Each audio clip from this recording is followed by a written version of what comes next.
All right, I guess we'll call this part 2. So, and I have been and doing so much healing that I am probably very my feminine, and I'm a little scattered right now. So I apologize if the way that I speak is weird, but I've been on my own for a while, and it is what it is. Like, so when I first moved home, I was living with my mom, and I was doing some different jobs, and then I started working with this one chick, we have the same name, doing group fitness classes, which I have been doing since I was in high school and like through college and all that. And then she opened a gym, and I started doing personal training with her. I went and took this spinal, I'm trying to keep it concise here. This course for rehabbing your spine, essentially, that's like an alternative medicine, and I started doing those classes there. Like, it was amazing in a lot of ways. It was a fun job, but it's a tough job because it's very physical. I was a lot of moving around to different locations and having Teddy with me and trying to manage it with him. Living with my mom was stressful. That's a separate thing. And then she eventually booted us out. So we had a hard time getting along. I was going through testing at that point with Teddy, for autism, and then he got diagnosed, I don't know how many weeks after we moved out of her house, and I was living with my dad in a rental. So yeah, at that point I was just beyond overwhelmed with life, and kind of just in a big state of denial and not really knowing how to cope and keep going forward. Still was working.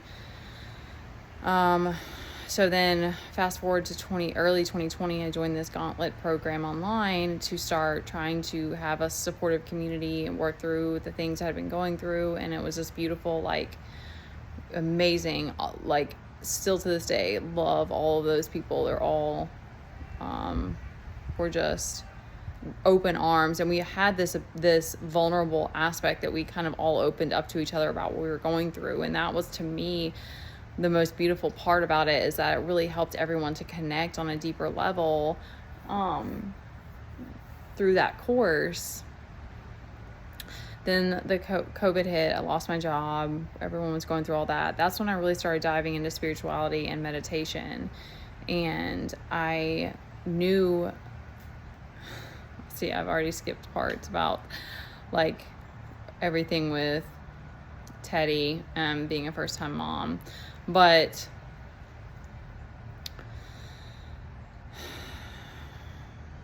I'll have to circle back around to that.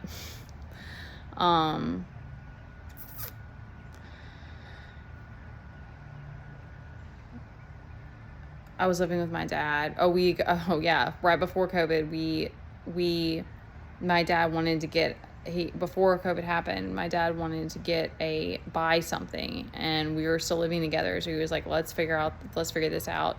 His credit wasn't good enough to put down anything. So my mom took out an equity line, I think.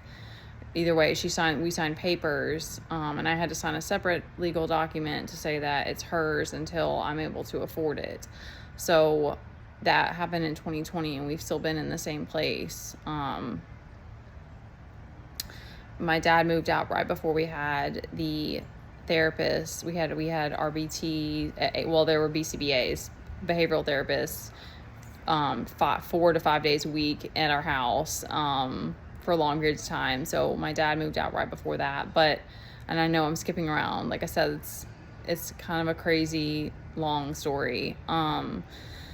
So in all this time, after I lost my main job when COVID happened, I've done some minor trainings. I've done some trainings here at the house. I've done all this kind of yard work for my mom to kind of help as a payback to them. I did an MLM job for Arbonne for 6 months. I made almost no sales, made a couple sales. And we were going back and had been going back and forth to my mom's place. She has a pool, and so every summer Teddy loves going there and swimming, and in the winters we still would go over there some. And I thought that I was going to be able to kind of just take it step by step, and because then like I said, skipping around is a lot. So then I started school. He's autistic. School was very, very, very challenging. We had an IEP with the school system. You have to go to meetings and ask for things and make sure they're on top of it. And it's a whole thing. And his first year was okay, but his second year in kindergarten, he struggled immensely. And so we ended up pulling him. And that's when we also just right after that started with full-time, like ABA. Like I said, here we had them in our house, and that was a 9-month period. Unfortunately that ended really bad because it was tough trying to make it a team. That would be a separate thing to put into. Again, y'all, I don't know when my life got so crazy and like a lifetime story, but I know I'm going to look back one day and understand why things had to happen the way they did. And a lot of it came down to me giving so much power away to other people. So if there's anything that you get from this, it's stand up for yourself and don't give all of your power away in a relationship, because even if you love, it's great, it's beautiful to love someone and to trust them, but I have definitely had to learn the hard way that giving too much power away to someone and over trusting them, and I still don't hate this person or anything like that, but because I know that I'm really, I mean, it is both people, because choosing to just kind of more or less abandon your kids, like that's a choice, but he has helped us, and both of my parents have helped us financially. So it's like I have had my part in all this that I'm still having to learn the hard way, but it's been years now that I've made sacrifices and I still haven't gotten back on our feet. So if there's anything that you take from this, it's that. And I've even had part-time work and stuff like that, but you just don't know until you know, and giving all of your power away in a relationship is it's dangerous. It's not healthy. That's asking for it to become an abusive relationship, essentially. So, because you start to not respect each other again, there are like lots of separate conversations I feel like that you could have on whatever, but because now I'm getting sidetracked. I wanted to get to why we are where we are. Yeah, so he was in school halfway through his kindergarten year, pulled him out. We had therapists here full time for 9 months. I had to be here for all of that. I tried to start these different programs. I was working for my mom, but none of those programs got off the ground. I didn't put my all into it because it's definitely been a lot of, like I said, that aspect of like my self-esteem and these different things that have been hard for me to heal, and feeling so kind of alone, feeling that victim story, because like everything with my child, not really having a supportive village around us. Like there have been different places, like having the therapist, having the clinic, but it's like we haven't built a strong like support team to stay with us this whole time. So and now I'm in isolation, but so I started homeschooling him after that we did all of the therapy for that time. So that was 2022. And then we're still doing homeschool now. There were some other really crazy things that happened.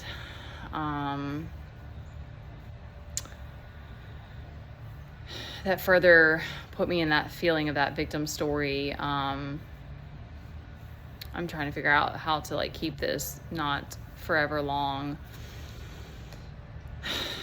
So the summer of 2022, I guess I would say now looking back, I made the mistake of being pulled into these stories of like my ex is the bad guy and we have to figure out how to get more money from him. And I was going to my mom's every day when Teddy was in clinic to help do yard work for her. And we were having all these conversations, and she wrote up this thing, and there was a part of this that was like, I felt very alone, because his dad has been in a different state this whole time and still is, and getting ready to get married again, or get married, period. We weren't married to his fiance. So I got pulled into that story, and I was like, all right, like, I knew that we needed to all sit down, like, with his family and have a conversation, because I was like, I don't think that they really understand, like, what it's like for me and how much I've had to take on, and et cetera, et cetera. So, then my mom wrote up this whole thing, and it was very, like, defensive, very much like I'm attacking this person for the things that they've done and the ways they haven't been the father and this type of thing. And it was right before it happened that my mom threw that on me, and she's always been very organized type of person. That's how she works. But I was like, this doesn't feel right. And it was one of those, like, last minute things of like, what are we gonna do? Like, we still have to have this talk, because we got together when they came down for the beach trip. And so we're like, okay, let's all sit down and chat. And so then it kind of, obviously, my mom started reading this, and my ex just, like, blew up and was like, threatened to take me to court, because I at that point, we hadn't had the discussion of, like, I'm going to be homeschooling. And I guess he tried to use that against me. And because he was hurt and felt threatened.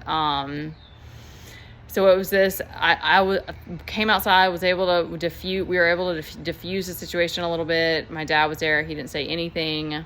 Anyways, I don't want to speak too much on all of the little different facets, but it very much was like a realization the hard way that it was like, I'm still alone in this. Besides, obviously, the help that we've had, but it's like, that's been the thing that's kept me in this space, is that it's like, I haven't been able to financially get us out of where we are.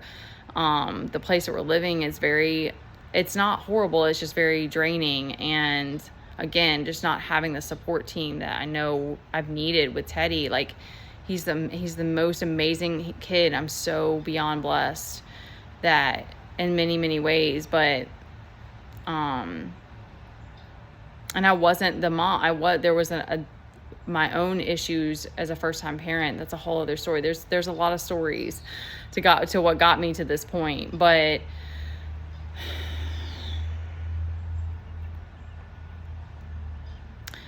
he's not the kid. He has his issues with socially, and he's very much more independent now, but there's a lot of things he's like lacks, like, some common sense and or just has this kind of wild side. And so and he doesn't want to engage in a lot of activities on his own. Some things he will. So it's just been a very consuming life with a very large lack of freedom and opportunity and resources. And life is just day by day too, when you start to come back to yourself. But that's why I started the tarot, is that, oh man, I started seeing other truths about the situation with my mom and I, and that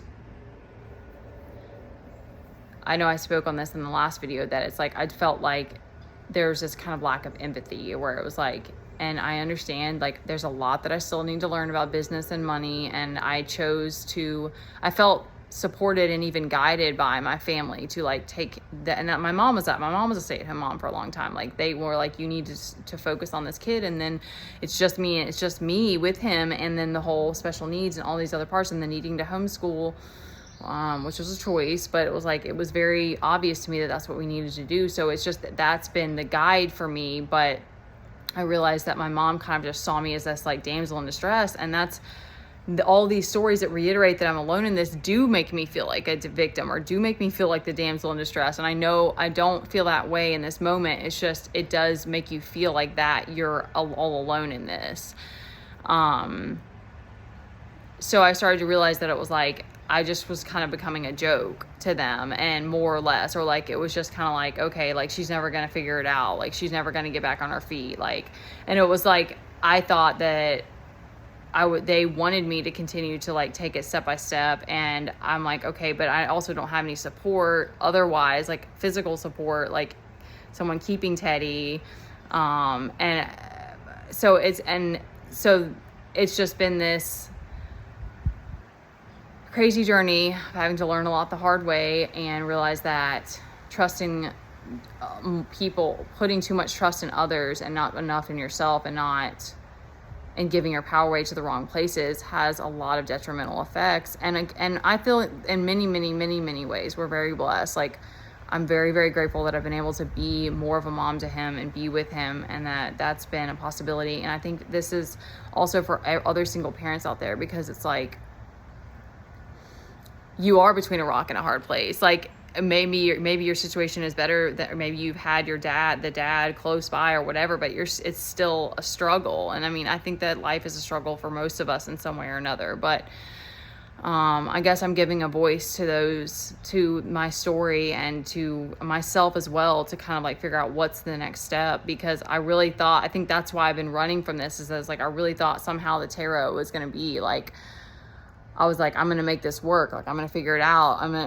It is still going to be that thing. I'm still possibly going to do it on the side. I still love it and enjoy it, but I just had no idea about all the other things that were going to happen with it, and that I was going to be thrown back into such a survival state, trying to figure it out by myself again. And I feel like that's always the thing that's felt like a handicap, and yet at the same time, or has made me feel like the victim. But I also know that I need to do whatever I have to do to be sovereign, so that I don't give my power away to the wrong places, or I don't trust in the wrong situations. But it's that double-edged sword of like, I don't want to close my heart off and never trust again, or like never feel safe with people again, because there is a bit of agoraphobia that happens when you're put in these situations on your own. But it's like, that does reiterate that like, being on your own and learning how to stand on your own is so important and powerful, because you just don't know what people think behind the scenes. And a lot of people I think it's mostly money. Like, people don't want to have to give their money away, and instead of being honest about it, then they just kind of like play games about you and treat you like you're a joke. And it's like, that's really hurtful and really detrimental, and it's sad. Okay, so I feel like I need to stop there, because there needs to be a stopping point.